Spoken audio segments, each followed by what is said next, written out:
1978 एक हेलीकॉप्टर भूवैज्ञानिकों की एक टीम को लेकर साइबेरिया के घने जंगलों के ऊपर उड़ान भर रहा था। तभी पायलट को नीचे जंगल के बीचों बीच हैरान कर देने वाली एक चीज दिखाई देती है। उसने पहाड़ की ढलान पर कई हजार फीट ऊपर एक खुला मैदान देखा जो बड़ा ही आश्चर्यजनक था। ऐसा लग रहा था कि मानो वहाँ लोग रह रहे हो, जो बड़ी अचंभित करने वाली बात थी, क्योंकि साइबेरिया अपने लंबे और कठोर सर्दियों के लिए जाना जाता है और यहाँ का तापमान औसतन -25 डिग्री सेल्सियस एक आम बात है। नमस्कार, फैक्ट्स डायनेमिक चैनल के इस एपिसोड में आपका स्वागत है। अभी तक आपने इस चैनल को सब्सक्राइब नहीं किया तो प्लीज कर ले ताकि नेक्स्ट वीडियो की नोटिफिकेशन आपको मिलती रहे। वीडियो पर वापस आते हैं। दरअसल भूवैज्ञानिकों की ये टीम लौह अयस्क की खोज करने निकली थी। जब वैज्ञानिकों को पायलट के द्वारा अजीब सी चीज देखे जाने के बारे में पता चला तो उन्होंने उस जगह का जाँच करने का फैसला किया। ये लोग वहाँ से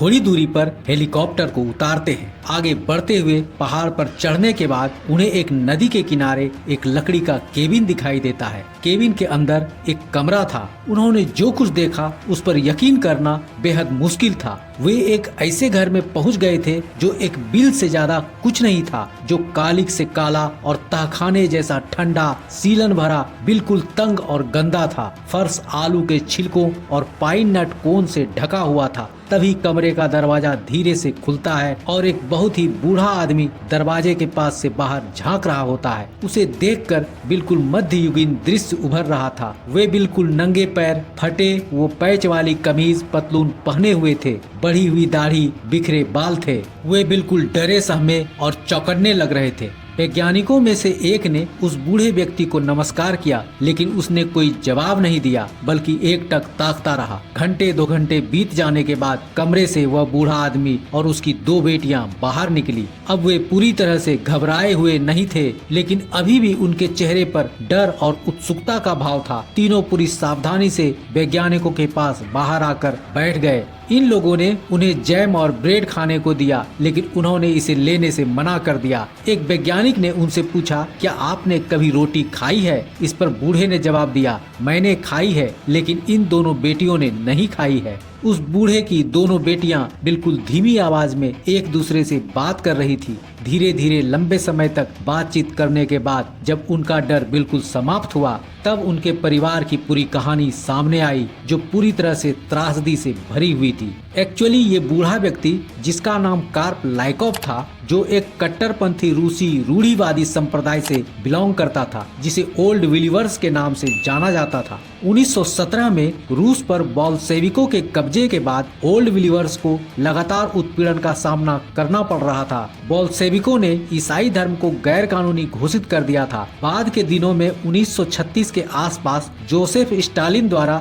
सत्ता संभालते ही कम्युनिस्ट पार्टी के असंतुष्ट सदस्यों तथा किसी भी अन्य व्यक्तियों को खत्म करने के लिए क्रूर राजनीतिक अभियान चलाया जा रहा था, जिसे महान पर्ज के नाम से जाना जाता है। इस क्रूर खूनी आतंक के दौरान 7.5 लाख लोगों की हत्या कर दी गई। 10 लाख लोगों से भी ज्यादा लोगों को गुलाम बनाकर श्रम शिविरों में डाल दिया गया। इसी क्रम में कार्प लाइकोव के भाई की उसके गांव के बाहर रूसी सैनिकों द्वारा हत्या कर दी जाती है। इस घटना ने कार्प को झकझोर दिया था। इसी समय अपने परिवार की जान बचाने के लिए तुरंत अपनी पत्नी अकुलीना और 2 बच्चों साबिन और नतालिया को लेकर साइबेरिया के घने जंगलों की ओर भागना शुरू करते हैं। इस दौरान उन्होंने केवल कुछ जरूरी सामान, बर्तन, धार्मिक ग्रंथ, कुछ बीज और कपड़े ही लिए थे। उनकी यात्रा पैदल और कभी कभी नाव के सहारे हुई। साइबेरिया की ठंड और घने जंगलों का सामना करना आसान नहीं था। उन्होंने रास्ते में जंगली फल और जड़ों का सहारा लिया।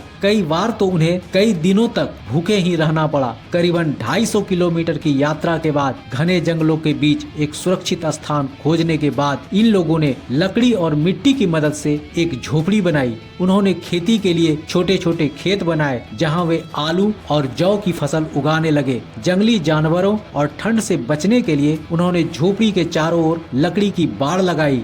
लाइकोव परिवार का पूरा जीवन प्रकृति पर निर्भर था। गर्मियों में फसल उगाते और जंगली फल इकट्ठा करते और सर्दियों में जब तापमान -40 डिग्री चला जाता तो वे घर के अंदर ही रहकर खुद को गर्म रखते। सर्दियों में भोजन की कमी के कारण कई दिनों तक उन्हें भूखे ही रहना पड़ता था। ऐसे में उन्हें आलू के छिलके खाकर भूख मिटानी पड़ती थी। गुजरते समय के साथ उनके कपड़े भी खराब हो गए। इस स्थिति में वे जानवरों की खाल को कपड़े के रूप में इस्तेमाल करने लगे थे। जंगल में रहते हुए उनके 2 और बच्चे हुए, दिमित्री और अगाफिया। ये दोनों बच्चे पूरी तरह से जंगल में ही पले बढ़े, पूरी तरह से बाहरी दुनिया से अनजान। उनका जीवन केवल जंगल और उनके परिवार और उनके धार्मिक विश्वास तक ही सीमित था। दिमित्री बचपन से ही जंगल में शिकार करने में माहिर हो गया था। अगाफिया घर और खेती के कामों में माँ की मदद करती। 1950 के दशक में कार्प की पत्नी अकुलिना की मौत हो जाती है। पत्नी की मौत के बाद कार्प ने अपने बच्चों की जिम्मेदारी संभाली और अपने परिवार को टूटने से बचाया। कुछ इसी तरह से